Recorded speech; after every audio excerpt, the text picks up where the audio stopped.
The first Valkyria Chronicles was released almost 10 years ago, November 4th, 2008 in Japan on the PS3, and then released in its remastered form in 2016 on the PS4. I never played the original, though I always wanted to. VC is not just a pretty game technically, but also the game's art direction is quite strong. The brushstroke cel-shaded look and the color palette creates a unique identity visually for the game. If the art style and character design look familiar, it shouldn't come as a surprise that the talent behind this team previously worked on Skies of Arcadia on the Dreamcast and GameCube.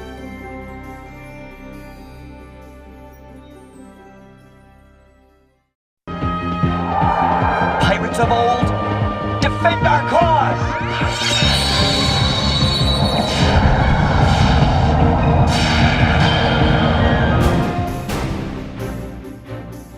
The characters aren't too crazy, but they're likable, in part because of the stellar voice cast. What do they say, Faldio?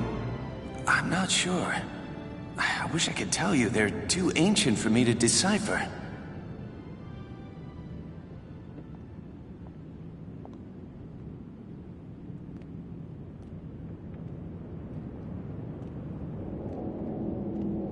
Welkin! We're not alone.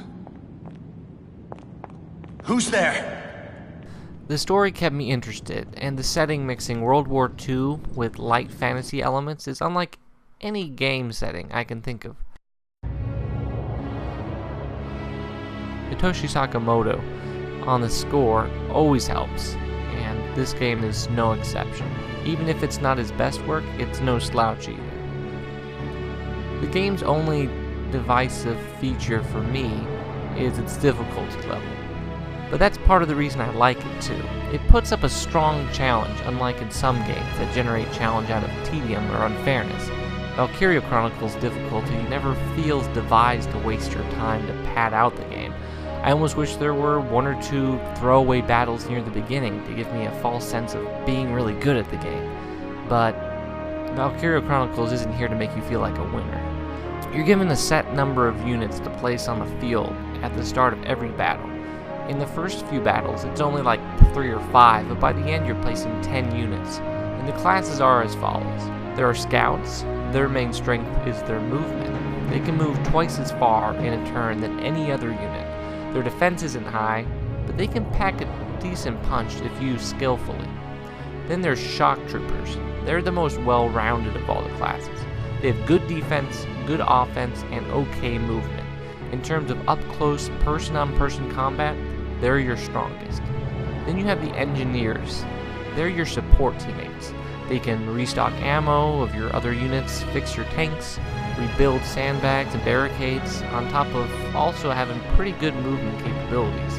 And having one on your team to repair your tank is pretty much essential. Then there's Lancers. Lancers are the only units that have a chance against enemy tanks. They have a special blast armor that protects them from stronger artillery, and they're equipped with explosive lances that can take out most tanks in one hit if you hit the tank's weak spot. They're slow, and they can't counterattack, but their tank slaying ability is key in achieving victory. Then there's snipers, self-explanatory. They're weak in terms of health, don't have great movement, but if you can get those headshots... Let's do it! I'm playing some CS Source right now, we can get some footage of that! Go back! Yeah! Boom!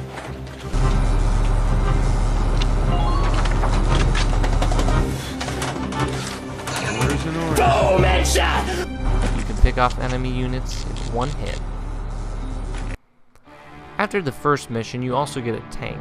The tank seems overpowered at first, but since the main character, Welkin, is the pilot, and if he dies, it's game over, you have to use your tank cautiously. I've never played a game quite like Valkyria Chronicles. It's a tactical RPG and a third-person shooter. It works kind of like you'd imagine. You're given a set amount of moves each turn. You can select a unit more than once, but each time you select them, they have less energy to move. Vehicles, like your tank, take 2 turns. Any turns you don't use when you end your phase carry over to your next turn. Since it's a third-person shooter, there's a cover mechanic, of course. When you hide behind cover, you're much less vulnerable to enemy fire, so moving from cover to cover is encouraged. Grenades and tank artillery can destroy most cover though, so you can't just camp behind some sandbags forever. Most missions boil down to capturing an enemy base or bases, killing all the enemy units, or destroying some sort of boss. There are many routes to victory, and deciding what combination of units you want to use and what route you want to take gives the game a lot of replay value. You're graded on your performance, and how many turns it takes you to win greatly affects your grade. In most battles, you're given a maximum of 20 turns before you must complete a mission. Finding the right balance between offense and caution takes a few missions. There's a lot to dig into with Valkyria Chronicles. I'd say more than half of the missions have a gimmick. Not to say that it's a bad thing, because it keeps the game from feeling samey. There's one mission where you have to sneak around these searchlights, like a stealth game. In another, you might be tasked with slowing down an indestructible crab mech tank by moving obstacles in its way. I don't want to give away too much, but whenever you think you have a handle on the gameplay, the developers throw something into the mix that keeps you on your toes. If your unit loses all of his or her health, they're knocked out. If an enemy touches their body while they're knocked out, or if they're left this way for 3 turns, then that soldier dies. It's not too difficult to avoid this. The enemy soldiers don't actually seem that interesting in interacting with your soldiers when they're incapacitated. It's only if their bodies are in the enemy's direct path, or if they die right on top of an enemy unit, that you're ever in danger of having a soldier die. And if they do die, after a quick reloading of a pass save, they're alive again. If you get to them in time, you can call them medic, and they're sent off of the field of battle. Then you can use a command point to send a reserve unit to one of your camps on the next turn. The leveling in Valkyria Chronicles is handled not unit by unit, but class by class. All of your units share the same experience pool, and it's up to you to decide which classes level up. This system keeps the game nice and balanced, and does away with a lot of potential micromanaging. Depending on what kind of person you are, that could be a negative though. The most customization you have over your specific units is what weapon they are outfitted with. And even in that category, there aren't a lot of options. The upgrading of weapons, armor, and tank improvements follows a straight line mostly. The main weapons, after a few upgrades, can be upgraded into 3 different trees. So you have control over whether you prioritize aim, firepower, or giving your weapons an added effect. For instance, lowering enemy attack when hit with your weapon. The most control you have in the game over a specific thing is outfitting your tank Edelweiss. Every morning you greet me, small and white, clean and bright. You look happy to meet me, blossom of snow may you. The story of Valkyria Chronicles follows... what's his name? It's like... Welkin. The story of Valkyria Chronicles follows Welkin, who likes plants and shit. And, yeah, that's about it. Oh, there's like a war, and he meets like a hot babe, and then there's some twists. But realistically, it's actually a pretty good story, because it follows kind of a... like, these people are in a war not because they want to be. They didn't join up because they thought, like, oh, war's cool, or like, oh, I want to see combat. They just did it to kind of protect their homeland. And so it follows this group, some of them that were in the army before, some of them that just kind of got swept up in it because their homeland's being invaded by this giant empire type thing. And they're in this awful spot where they're this very small country being invaded by this huge country, and so they're getting aid from this other huge country, and everything's getting compromised. There's a good amount of, politic drama going on. But the real interesting part is just seeing these people who, they don't really have an agenda aside from keeping their homeland safe, having to deal with war and tragedy that really has nothing to do with their own personal, they didn't do anything wrong, I guess. Like, it's just kind of being hoisted upon them.